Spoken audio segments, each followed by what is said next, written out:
सुप्रभात विद्यार्थी मित्रों। आज हम कक्षा 9 का जो चौथा नंबर का काव्य है कर्ण का जीवन दर्शन, उसे हम देखेंगे और जिसके रचयिता है रामधारी सिंह दिनकर। दिनकर यह उनका उपनाम है। विद्यार्थी मित्रों, रामधारी सिंह का जन्म बिहार के सिमरिया नामक गाँव में हुआ था और उन्होंने प्रारंभिक तथा उच्च शिक्षा पटना में ही प्राप्त की थी। उन्होंने हिंदी साहित्य में उर्वशी और रसवंती जैसी एक बहुत ही अच्छी प्रकार की उच्च कोटि की काव्य कृतियाँ दी है।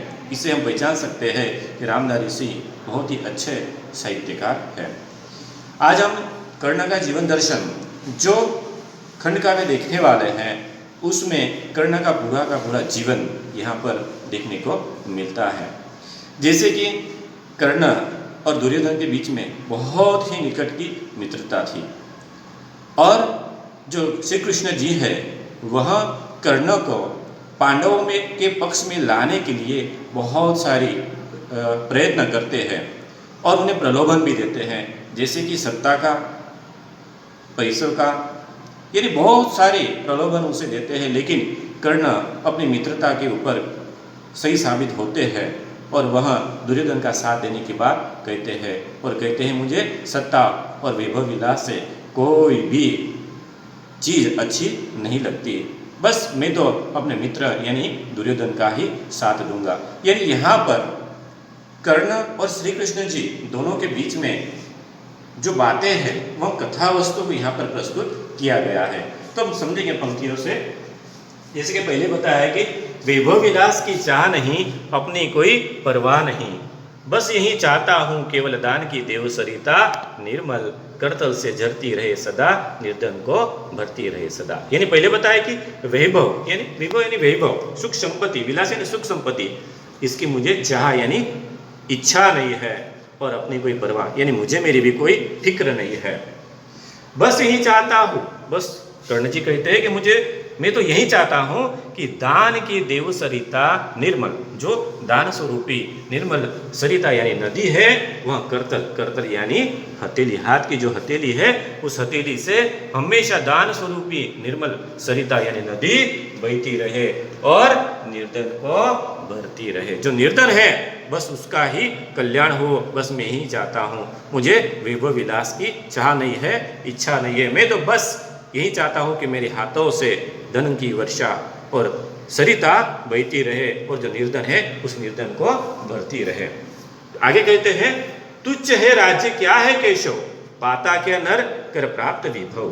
तो कहते हैं हे केशव यानी हे श्री कृष्ण जी, क्या है राज्य, क्या है तुच्छ है, वह मुझे राज्य से कोई लोभ नहीं है, और पाता क्या नर कर प्राप्त विभव, ऐसे भी जो नर यानी मनुष्य वैभव प्राप्त करके क्या मिलता है उसे, और राज्य तो तुच्छ है।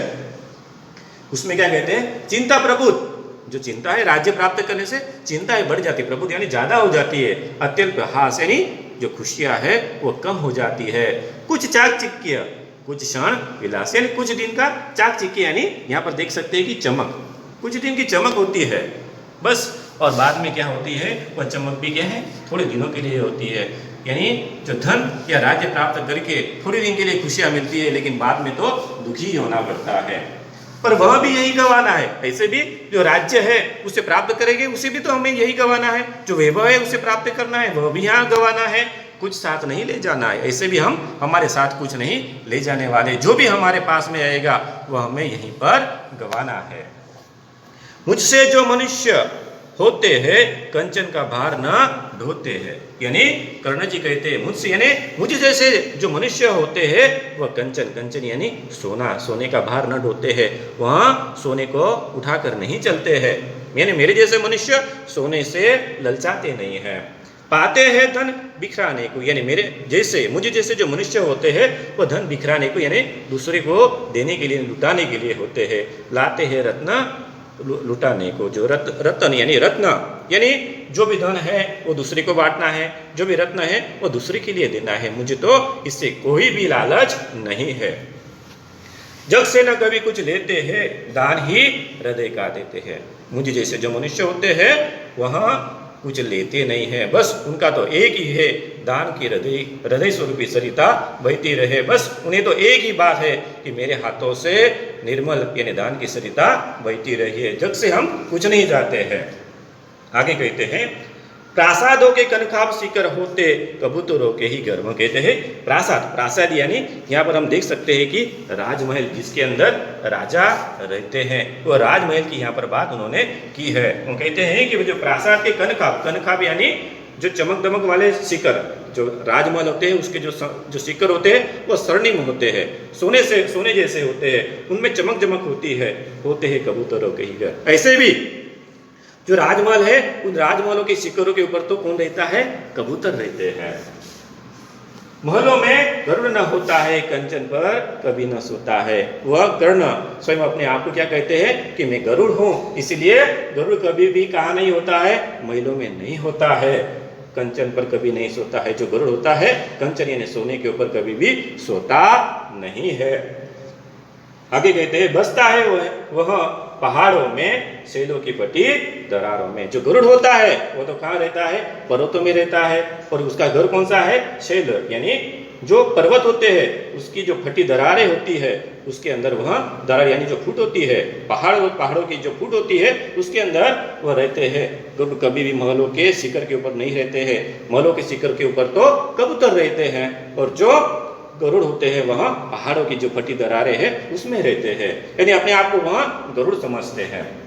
होकर समृद्धि सुख के अधीन मानव होता नित्य तप क्षीण। वो कहते हैं सुख समृद्धि प्राप्त करने के बाद में जो मनुष्य होता है वो क्या हो जाता है? नित्य तपस्वीन। तपस्वीन यानी यहाँ पर देख सकते हैं कि निर्बल हो जाता है। ऐसे भी सुख समृद्धि धन संपत्ति प्राप्त करने के बाद में जो मनुष्य होता है वह तो निर्बल हो जाता है। आगे कहते हैं, सत्ता किरीट मणिमय आसन करते मनुष्य का तेज हरण। ऐसे भी जो सत्ता है वो सत्ता प्राप्त यानी किरीट यानी कि है मुकुट, सत्ता और किरीट प्राप्त करने के बाद में जो मनुष्य क्या हो जाता है? तेज हरण हो जाता है, यानी मनुष्य कुछ भी काम करता नहीं है, मनुष्य की मनुष्यता नष्ट हो जाती है। सत्ता और वैभव मनुष्य के जीवन को हमेशा नष्ट ही करते हैं। नर विभव हेतु ललचाता है पर वही मनुष्य को खाता है। ऐसे भी जो मनुष्य है वो विभव यानी वैभव के लिए ललचाता तो है, लेकिन आखिर में जो वैभव है वो है वैभव ही उसे खा देता है। यही बात उन्होंने यहाँ पर कही है। आगे कहते हैं कि चांदनी पुष्प छाया में पलकर नर भले बने सुमधुर कमल। जो रामधारी सिंह है कहते हैं कि चांदनी और पुष्प रूपी छाया यानी कि सुख समृद्धि में पलकर भले मनुष्य जैसा बन जाता है, सुमधुर और कोमल, पर अमृत क्लेश का पिए बिना आतप अगड़ में जिए बिना। यानी कहते हैं कि क्लेश यानी कि कष्ट रूपी अमृत पिए बिना, आतप यानी आप देख सकते हैं कि धूप, और अगड़ यानी कि आंधी। कहते हैं कि क्लेश रूपी अमृत पिए बिना, धूप और आंधी में जिए बिना वह पुरुष नहीं कहला सकता, विघ्नों को नहीं हिला सकता। वह कभी भी पुरुष नहीं कहला सकता, और उसके जीवन में जो विघ्न बाधाएं आएगी उसे वह हिला नहीं सकता है। यानी सुख समृद्धि में रहकर मनुष्य भले ही मधुर कोमल बन जाए, लेकिन क्लेश रूपी यानी कष्ट रूपी अमृत पिए बिना, धूप और आंधी में जिए बिना वह मनुष्य कभी भी मनुष्य नहीं कहला सकता है, और वह उसके जीवन में जो भी बाधाएं आएंगी उस बाधाओं को वह नहीं हिला सकता है। आगे कहते हैं, उड़ते जो झंझावातों में, पीते जो वारी प्रपातों में।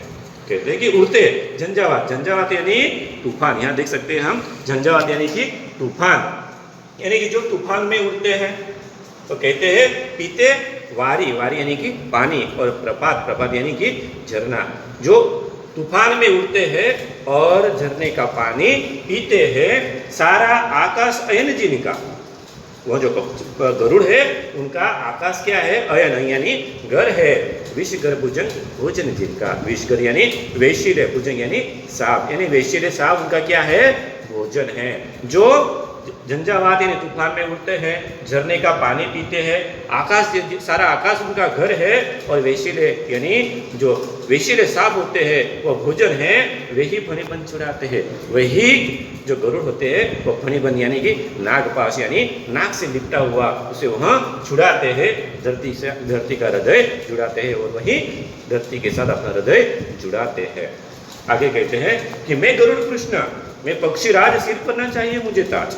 आगे कहते हैं कर्ण जी कि कृष्ण मैं गरुड़ हूँ, मुझे अपने सर के ऊपर कोई भी ताज नहीं चाहिए।